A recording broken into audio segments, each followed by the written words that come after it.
Si è tenuto questa sera a Portogruaro un seminario organizzato dalla Confcommercio locale in collaborazione con Fondazione Think Tank Nord-Est e Tre Cuori Società Benefit per parlare di welfare aziendale e dei vantaggi che può portare a imprese, lavoratori e territorio.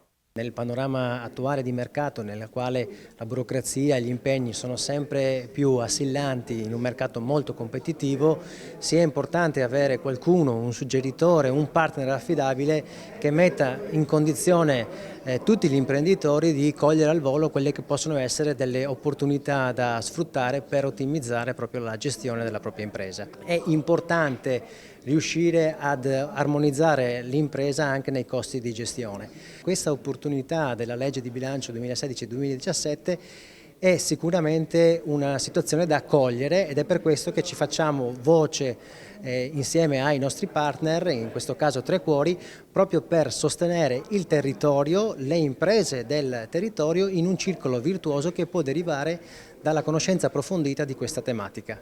Una legge che consente alle aziende e ai lavoratori di godere di benefici fiscali contributivi che migliorano ottimizzano il costo del lavoro, migliorano il clima aziendale e la produttività aziendale. Tutto questo si svolge dando la possibilità ai lavoratori di spendere dove loro preferiscono.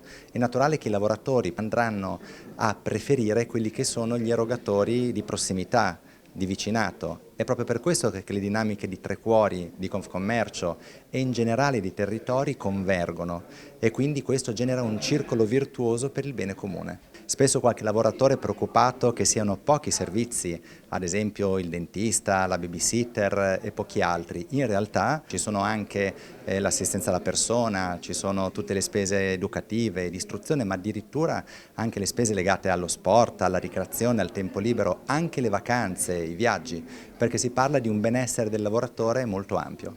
Esteso anche alla famiglia del lavoratore. Sì, questo è un tema molto interessante, non solo il lavoratore può godere dei benefici del welfare aziendale, ma anche la sua platea dei familiari, non solo i familiari fiscalmente a carico conviventi, ma anche determinati familiari non fiscalmente a carico e non conviventi. Utile anche all'economia circolare.